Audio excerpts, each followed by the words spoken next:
You scratch. You barely notice it. An itch appears somewhere on your arm, your hand goes there automatically, you scratch it, and it's gone. The whole thing takes 2 seconds and requires no thought at all. It is one of the most ordinary things a human body does. Now, imagine that itch never stops.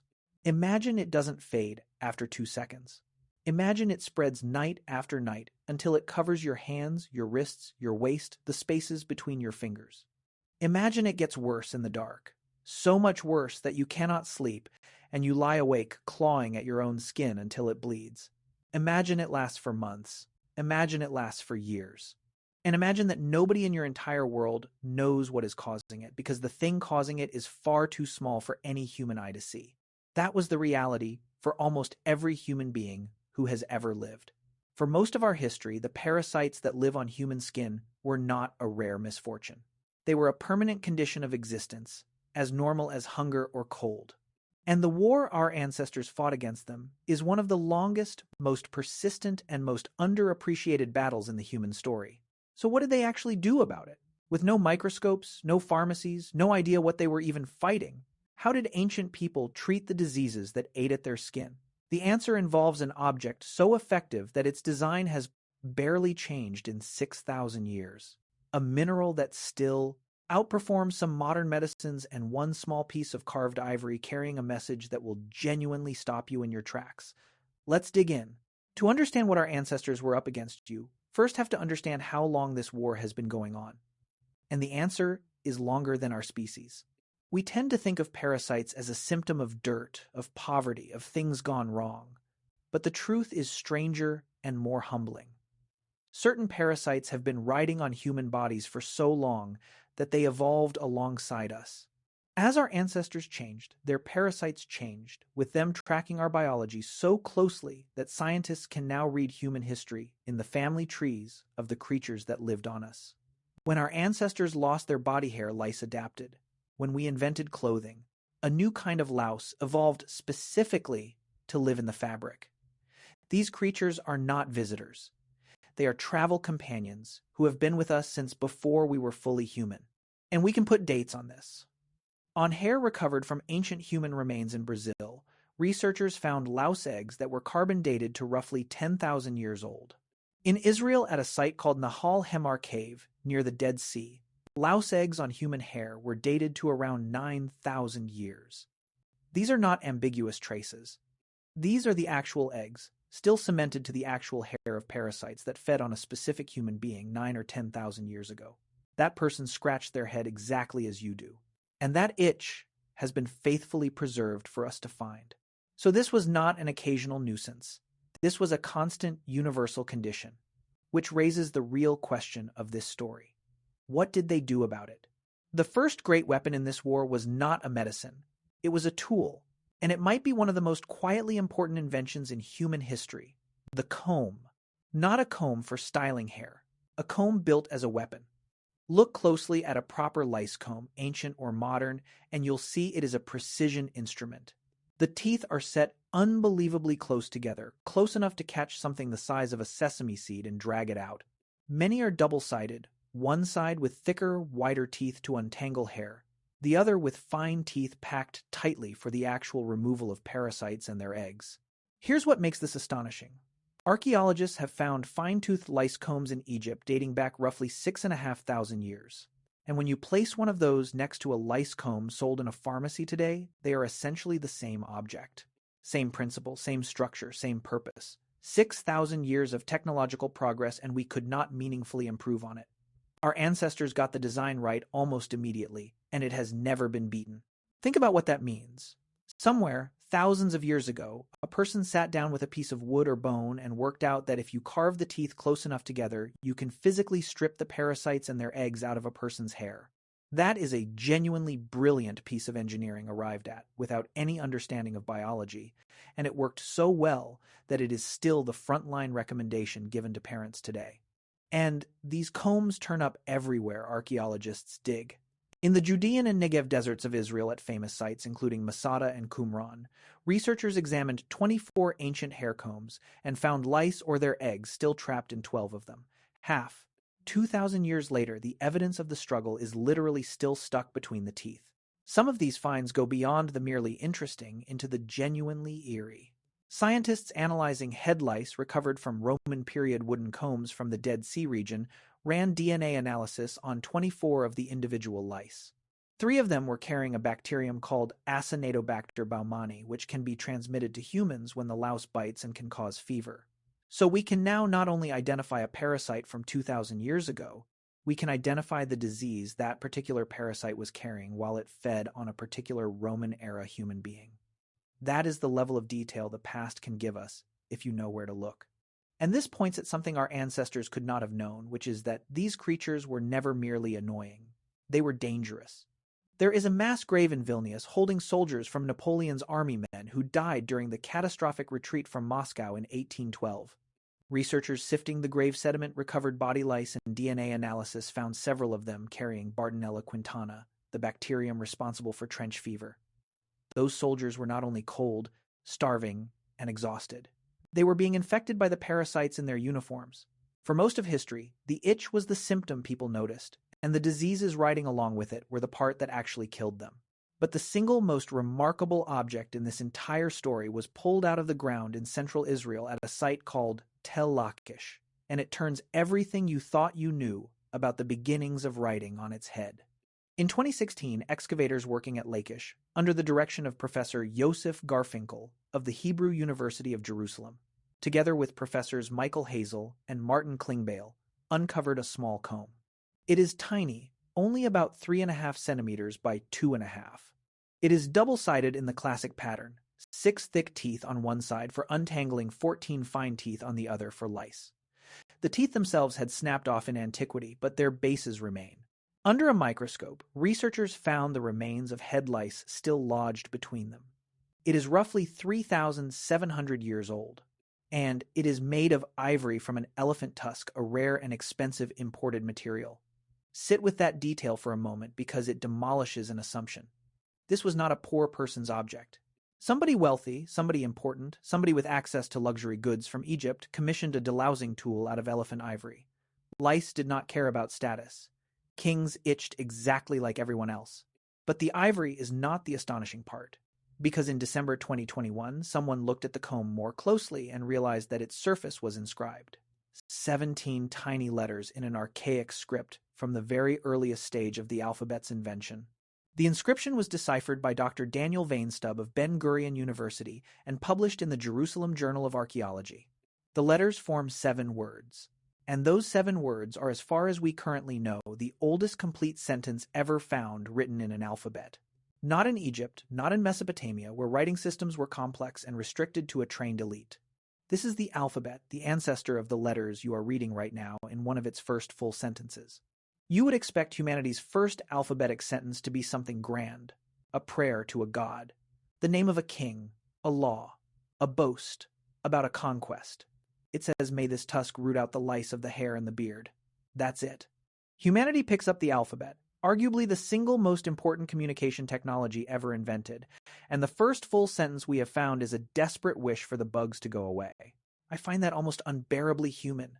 3,700 years ago, in a Canaanite city, someone was so tormented by lice that they had a plea against them, carved into their comb, in expensive ivory, in brand new letters. It is not a spell for glory or power. It is the ancient equivalent of a parent standing in a bathroom at 11 at night, comb in hand, muttering, "Please, please let this be the last of them." The technology has changed. The letters have spread across the world. The feeling has not moved an inch. So that's the mechanical war. Now let's talk about the chemical one, because our ancestors did not stop at combing. And here they landed on something that is genuinely scientifically remarkable. Sulfur. Yellow, crumbly, foul-smelling sulfur scraped from volcanic ground and mineral springs. It appears again and again across the ancient world as a treatment for skin conditions, and it was used with real conviction. The Roman writer Aulus Cornelius Celsus, writing around the year 25, is credited with giving the disease we now call scabies its name, and with recommending a sulfur compound to treat it. That name itself is a small window into the experience. Scabies comes from the Latin scabere, meaning to scratch. The organism's scientific name, Sarcoptes, is built from Greek words meaning flesh and cutting. Our ancestors named this thing after what it felt like. A cutting of the flesh that makes you scratch. Sulfur ointments, usually mixed with fat, lard, or honey to make them spreadable, remained a standard treatment for skin parasites for the next 2,000 years. From Rome through the medieval period into the modern era, if you had the itch, someone was going to rub sulfur on you. And the written record of this fight goes back further still. There is a document from ancient Egypt called the Ebers Papyrus, dating to around 1,550 years before the Common Era. It is enormous, roughly 20 meters long, and it is one of the oldest and most important medical texts ever recovered. It reads like a working manual, chapters on intestinal disease, and parasites, on eye problems, on dentistry, on the surgical treatment of abscesses, and tumors, on burns and broken bones, and among them a section on the skin. Think about what that document represents.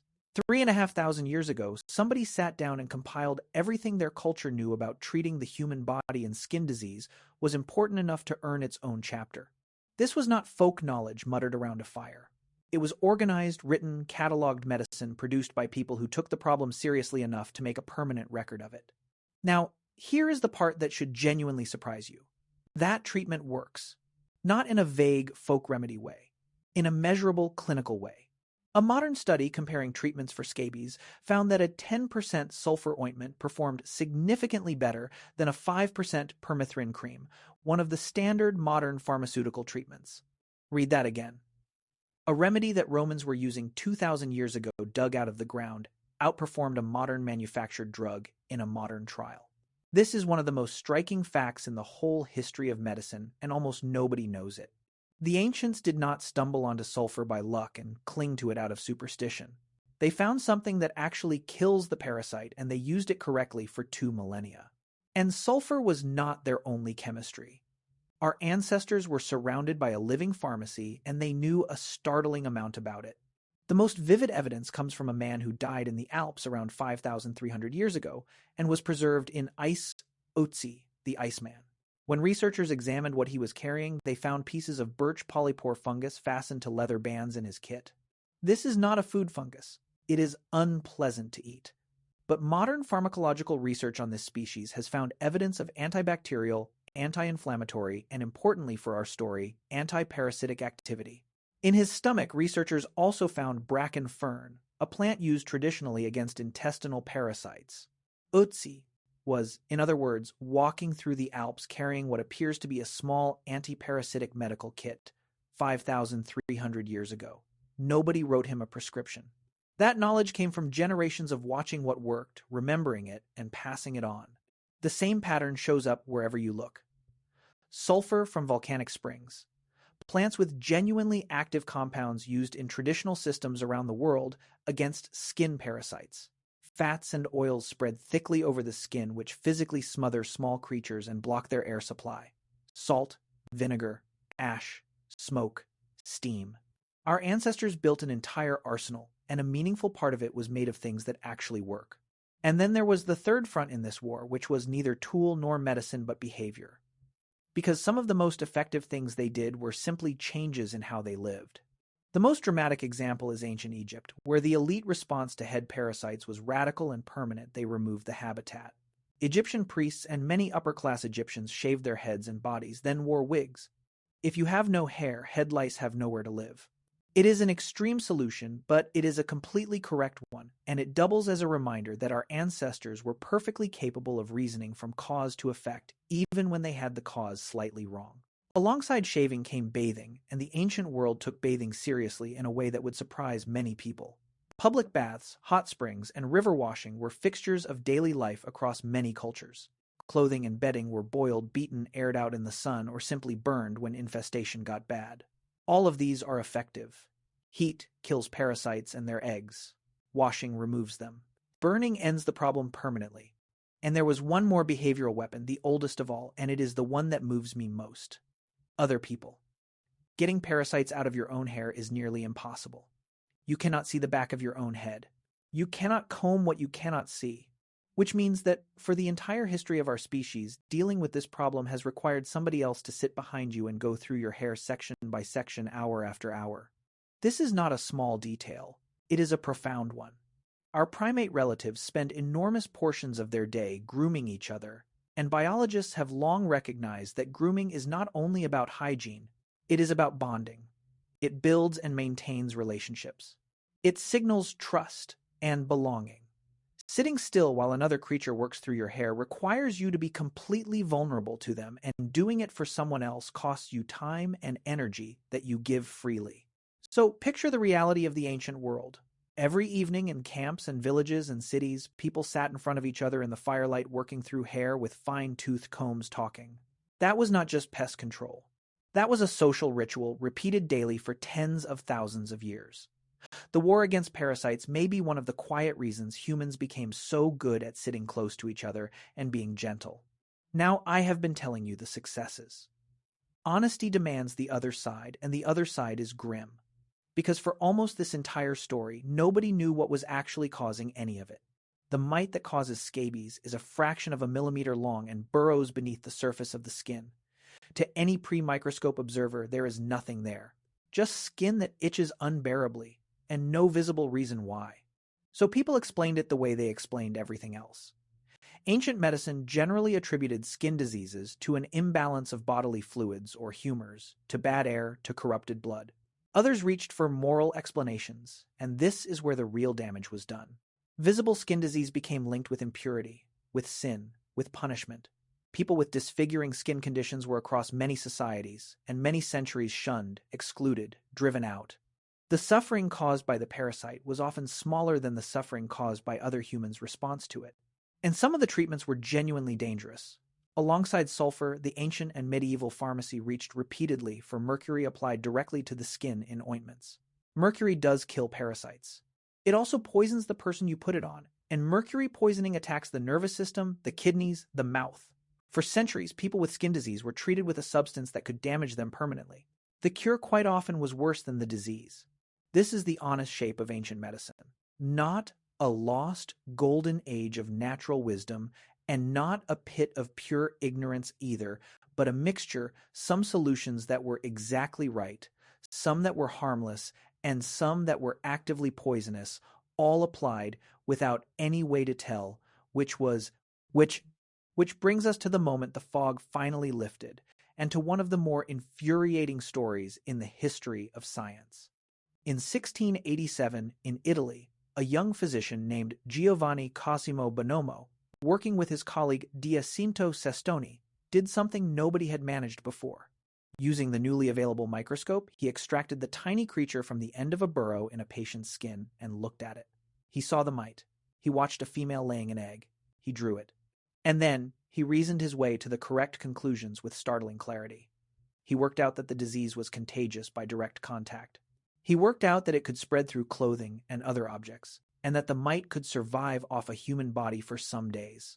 He noted that external treatments worked, and internal ones did not, and he understood exactly why substances applied to the skin could reach and kill the creatures hiding in it, whereas medicine swallowed could not. He was right about essentially all of it. In 1687, this is one of the earliest cases in history where a human disease was correctly traced to a specific identified organism, an achievement that came almost 2 centuries before germ theory transformed medicine. And his work was rejected and ignored. It contradicted established medical opinion, which insisted on humors and imbalances, and the young man who published it was harshly criticized and struggled to find work. Bonomo died at 29. The idea that scabies was caused by a mite would drift in and out of acceptance for over 100 years before it was finally properly established. Think about the cost of that delay. A correct answer existed written down and illustrated, and it sat unused, while generations continued to blame bad air and moral failure, and continued reaching for the mercury. Now, let's get underneath all of this, because there are 2 mechanisms at work here that explain the entire story, and neither of them is obvious. The first is biological, and it concerns the itch itself. Here is something that surprises almost everyone. The terrible itching of scabies is not really caused by the mites moving around. It is caused by your own immune system. The mites burrow and leave behind waste and eggs, and your immune system eventually recognizes these foreign proteins and mounts an allergic reaction against them. That reaction is the itch. This one fact explains several things that baffled our ancestors for thousands of years. It explains why, when someone catches it for the first time, the itching may not begin for weeks after they were infected, long after they have already passed it to other people, which made the pattern of contagion look mysterious and unpredictable. It also explains why the itching can continue for days or weeks, even after the parasites are dead, because the immune reaction takes time to settle. To an ancient healer that looked like proof that the treatment had failed. And it explains why the itching is famously worse at night when the body is warm and still, and there are fewer distractions competing for attention. So our ancestors were fighting an enemy that was invisible, that produced symptoms on a delay, and that appeared to keep causing symptoms even after it had been defeated. It is genuinely remarkable that they made any progress at all. The second mechanism is psychological, and it is running inside you right now. There is a decent chance that listening to this has made you want to scratch. That is not an accident, and it is not weakness. Itching is contagious in a way that few other sensations are. Simply seeing another person scratch or hearing about parasites is enough to trigger the sensation in your own skin. Underneath that lies one of the oldest emotional systems we have discussed. Disgust is not squeamishness or fussiness. It is a defense mechanism evolved to keep parasites and pathogens out of your body. It reliably triggers on the things most likely to infect us. And it works. It makes us recoil, wash, discard, and avoid often before we have consciously understood why. That system kept your ancestors alive. It is the reason people burned infested bedding and avoided the sick. But it has a cruel edge, because disgust does not distinguish cleanly between a parasite and the person carrying it. The same instinct that made humans wash and burn and clean also made them shun. Every exile, every exclusion, every person driven from a village because of what was visible on their skin was that ancient protective circuit misfiring onto another human being. So both halves of this story, the ingenuity and the cruelty, come from the same deep place. Our body's war against parasites shaped our tools and it shaped our emotions, and one of those turned out to be far harder to control than the other. Which brings us to the twist that reframes everything. We tend to assume that useful treatment follows understanding. First, you work out what causes a disease, then you can treat it. Science first, medicine second. It feels obvious. But this story runs the other way round for thousands of years. Our ancestors were successfully treating skin parasites with combs, sulfur, heat, and plant compounds for millennia before anyone had the faintest idea what a mite was. Effective practice ran thousands of years ahead of correct theory. They did not need to understand the enemy to defeat it. They only needed to pay attention, notice what worked, and pass it on. That is a profoundly different picture of ancient people from the one we usually carry. They were not sitting helplessly in the dark waiting for science to arrive. They were running an enormous informal multi-generational experiment across every continent, testing everything, remembering the results, and building a body of knowledge so reliable that parts of it are still the best answer we have.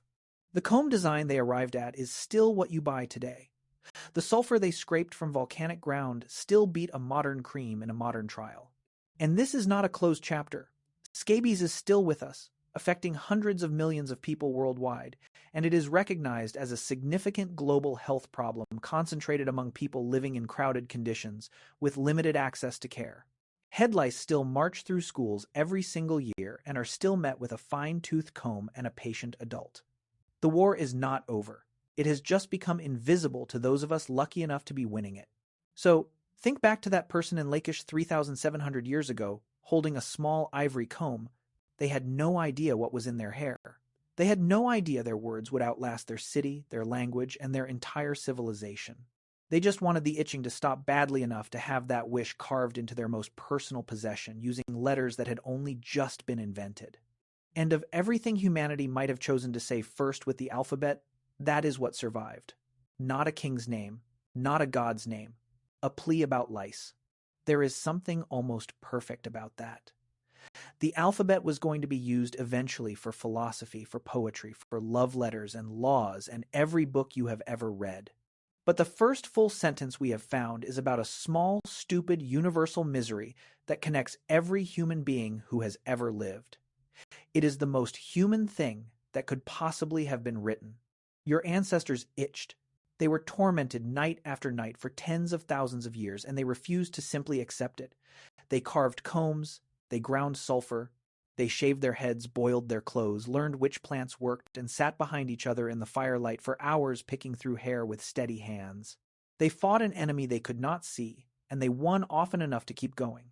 And they wrote down their frustration in letters, so knew the ink of civilization was barely dry.